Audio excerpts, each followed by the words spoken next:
자, 김춘수의 꽃이라고 하는 작품을 같이 한번 보도록 할게요. 먼저 이 시는 현대시입니다. 현대시고 자유시고 서정시입니다.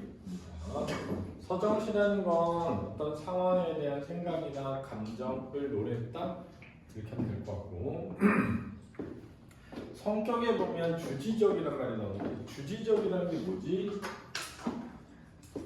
이 주라는 건 주되 그런 뜻이에요. 주되 중심이 된다. 주를 이룬다. 그렇죠? 주를 이룬다. 지라는 건 지점이다. 이런 거. 지적인 탐구가 주되다. 이게 주지적이라는 겁니다. 그렇죠? 우리가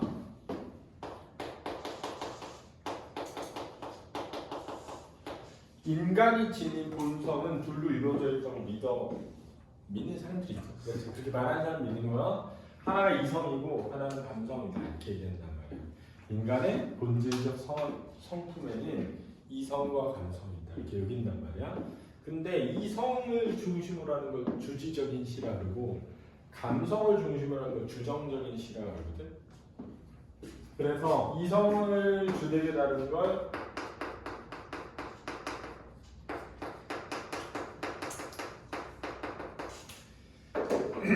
근데 이제 대부분의 작품은 생각과 감정을 이제 다 다룬단 말이야. 생각과 감정. 그래서 주지적이다라는 말, 주정적이다라는 말을 시에서 잘 안 쓰는데 어떤 시들은 이런 감정 표현이 절제된 상태에서 지적인 어떤 사고, 생각 이걸 바탕으로 해서 쓴 시들이 있어. 이럴 때 우리가 이런 시를 주지적인 시다 이렇게 말해요. 그렇지?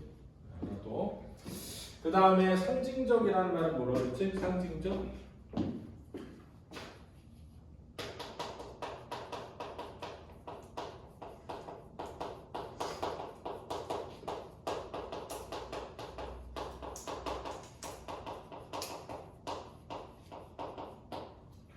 어떤 소재의 의미가 다른 것을 나타내는데 그래서 소재란 다른 말로 하면 시어라고 할 수도 있거든. 시어의 의미가 다른 것을 나타낼 때 우리가 상징적이다 이렇게 얘기한단 말이야.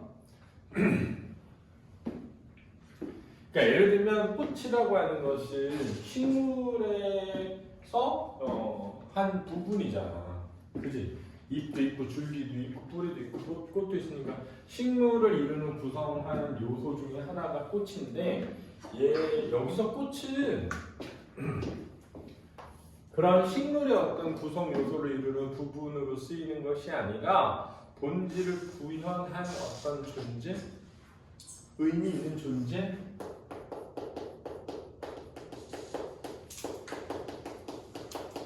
뜻한단 말이야. 그러니까 저 꽃이 상징적이지. 제목이 상징적 의미를 지니고 있다는 것은 이 시 자체가 매우 상징적인 시라는 걸 보여주는 거야. 그렇지? 그 다음에 이제 우리가 관념적이다라고 얘기할 때 이거는 이제 또 어떤 거냐면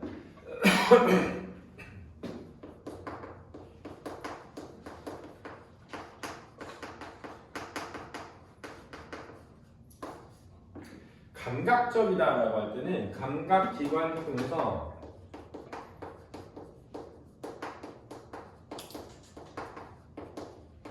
파악 가능한 것, 보거나 들을 수 있는 것, 만질 수 있는 것, 이런 것들을 다루는 걸 감각적이라고 해. 그럼 관념적이라는 건 뭐냐면 이러지 못하는 것, 이걸 관념적이라고 하거든. 우리가 존재의 본질, 그렇지? 의미 있는 존재가 된 이런 것들은 전부 눈으로 보거나 손으로 만지거나 냄새를 맡을 수 없는 것들이니까 관념적인 것들이지. 그러니까 이 시는 관념적인 것을 대상으로 다루고 있다라는 거야. 그래서 이 시를 관념적인 시다 이렇게 얘기하는 거예요.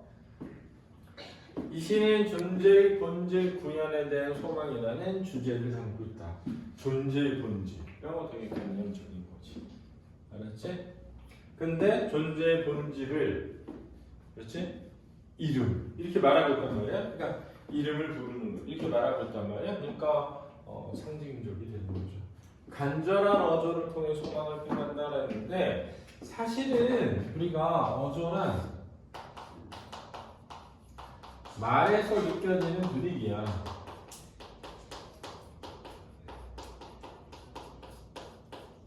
이걸 어조라고 그래. 말에서 느껴지는 분위기를 어조라고 한단 말이야. 예를 들어 야 정경빈 이거 정경빈 이거랑 다르잖아. 근데 글은 똑같이 정경빈이잖아. 그렇잖아. 정경빈 이거랑 정경빈 이거랑 다른데 글은 똑같이 정경빈인데 사실 시는 말이 아니라 글자야. 그렇지 않니? 소리가 아니라 눈으로 보는 그냥 글자라는 거니까 어조라는 게 없어. 이해돼? 이게 이제 첫 번째 포인트야. 그러니까 시에서 말하는 어조라고 하는 것은 어조의 실제 의미랑 좀 달라. 알았지? 원래 어조라는 것은 뭐냐면 말에서 느껴지는 어떤 분위기 같은 거거든? 근데 시에서 말하는 어조는 그 내용에서 나오는 거야, 내용. 그래서 내용이 밝으냐, 내용이 어둡냐. 그러니까 이게 뭐냐면 내용이 뭔가를 간절하게 소망해.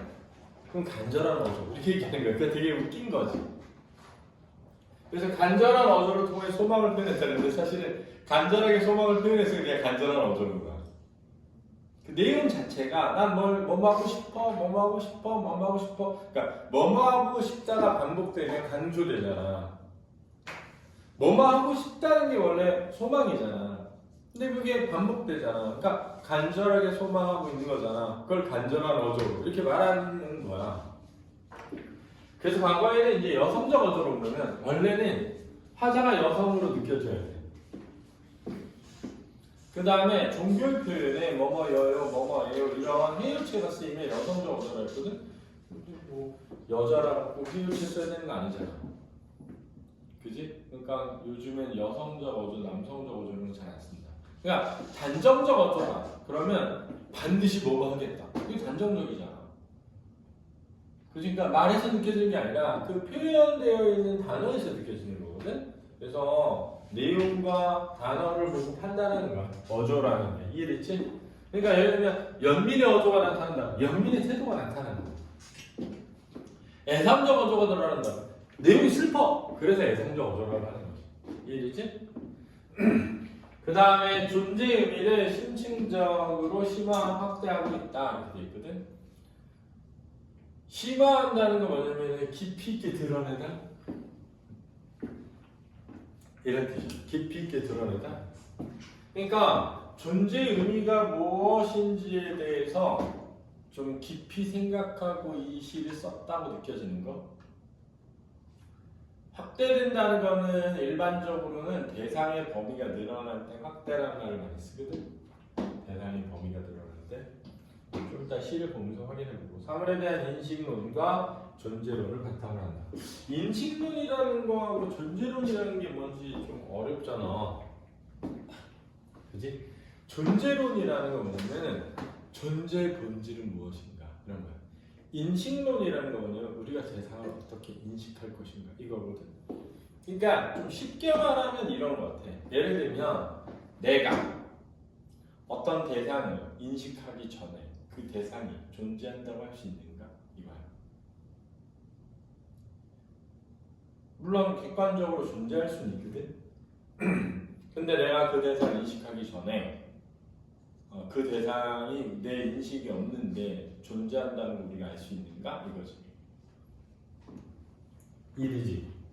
그래서 개인적으로 생각할 때는 이제 성인이 돼서 결혼을 하고 아이를 낳는 일이 왜 훌륭한 일이냐. 지금 이 시간에 선생님 아들이 보고 듣고 느끼는 걸 선생님은 알 수가 없잖아. 어느 누구도 알 수 없다. 그걸 보고 듣고 느끼는 거. 그게 존재하지 않는다라고 할 수도 있는데,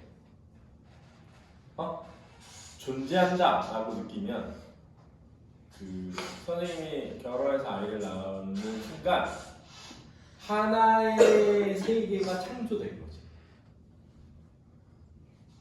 그러니까 우리가 세계의 총합을 그냥 객관적으로 존재하는 대상의 어떤 자체가 아니라 현실 세계와 비현실 세계에 대한 인식과 감정을 다 세계라고 정의한다면 이 세계는 각각의 세계가 하나씩 다 있는 거지. 그러니까 오늘 이 자리에서 니네가 똑같이 수업을 듣는데 어떤 학생은 이 수업을 들으면서 되게 맞는 말 같다라고 하면서 감동할 수도 있고 어떤 학생은 졸려 죽겠네 이럴 수도 있잖아. 똑같은 수업이라고 해서 똑같은 수업이 아니지 않을까? 이런 거지. 무슨 말인지 알겠어? 그러니까 너네가 되게 소중한 존재들이지. 왜냐면 너네 각자가 하나의 세계니까. 그러니까 이 소중한 각자가 하나의 세계를 구성한다는 인식, 소중함에 대한 인식을 가질 때 우리가 이제 그런 전체주의적인 사고나 개인을 희생해도 된다는 생각이나 전쟁을 찬성한다거나 이런 것들에 빠지지 않을 수 있는 거지. 사실 어떻게 보면 되게 중요한 가치관이라고 생각해. 자, 그걸 발상을 한다.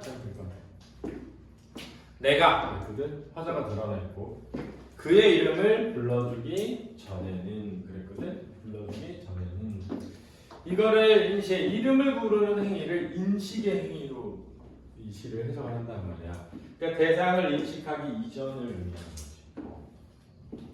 그래서 이거를 비트겐슈타인이라는 철학자는 사후적 구성이라고 했어. 사후적 구성. 그러니까 이게 뭐냐면 우리가 책상이라고 하는 것은 책상을 사용한 후에 형성된 개념의 총합을 이렇게 여기는 거야. 경험 이후에 우리가 구성되는 것이다. 이게 사후적 구성이라고 하거든. 그의 이름을 불러주기 전에는 그랬으니까 이거는 사전적인 거지. 사후적인 것이 아니라. 인식하기 전에는 그는 다만 하나의 몸짓에 지나지 않았다라고 할 때 여기서 지나지 않았다라는 표현을 좀 주목해봐야 돼. 지나지 않았다는 말은 다른 말은 불과하다, 불과했다 이런 거거든. 그건 뭐에 불과해? 라고 할 때 우리가 불과하다, 지나지 않다라는 말은 어떨 때 사용하는 거냐면 가치 있는 것이 되기 전의 상태야. 그러니까 좀 다시 말하면 가치 없는 것이 되는 거지. 됐니? 그러니까 하나의 몸짓은 플러스가 아니라 마이너스에 해당한다는 거야, 지금 말은. 그래서 이거를 의미 없는 존재 이렇게 해석한다. 그러니까 인식 이전에는 의미 없는 존재였다. 이렇게. 내가 그의 이름을 불러 주었을 때 그랬거든. 그러니까 여기서 이름을 부르는 행위는 인식의 행위죠. 그는 나에게로 와서 꽃이 되었다. 그랬으니까 그래서 꽃은 의미 있는 존재니까 하나의 몸짓과 대비되는 거지.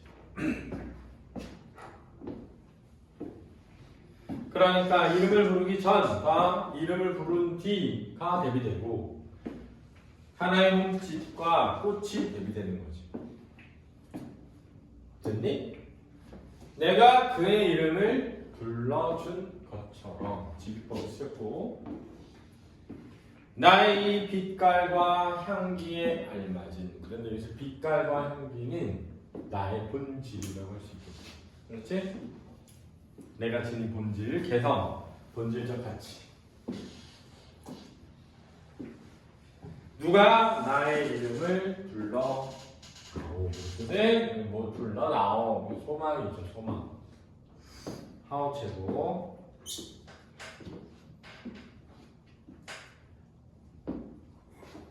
그에게로 와서 나도 그의 꽃이 되고 싶다. 이게 꽃이 되고 싶다. 그러니까는 의미 있는 존재가 되고 싶은 거죠. 그런데 여기서 그냥 꽃이 되는 게 아니라 그의 꽃이 되고 싶다라고 했단 말이야. 그치? 그러니까 여기서 중요한 건 또 뭐냐면은 우리의 빛깔과 향기가 다 다르다는 인식. 그렇지? 그러니까 개별적으로 존재하는 우리가 다 서로 다르게 태어나서 다르게 살아가는 존재예요.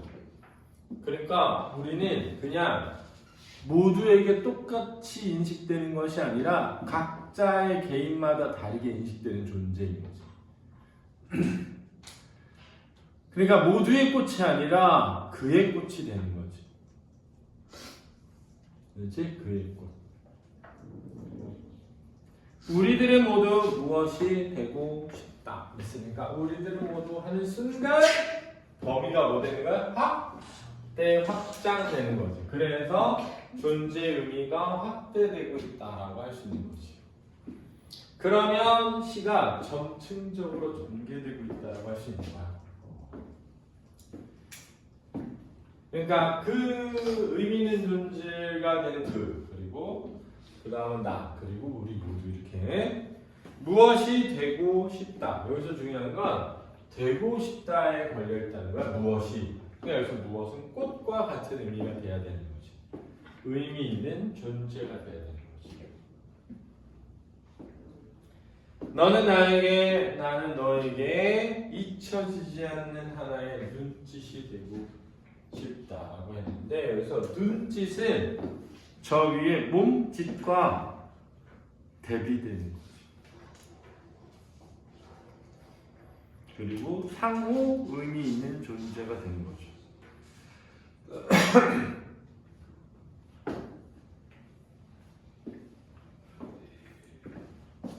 됐니? 상황은 뭘까? 상황은 선생님이 생각할 때는 성찰? 이런 것 같아요. 성찰. 인간의 존재에 대한 성찰. 그렇지? 화자는 나고, 청자는 너가 나와 있기 때문에 나는 너에게, 너는 나에게 이렇게 청자는 너라고 할 수 있죠?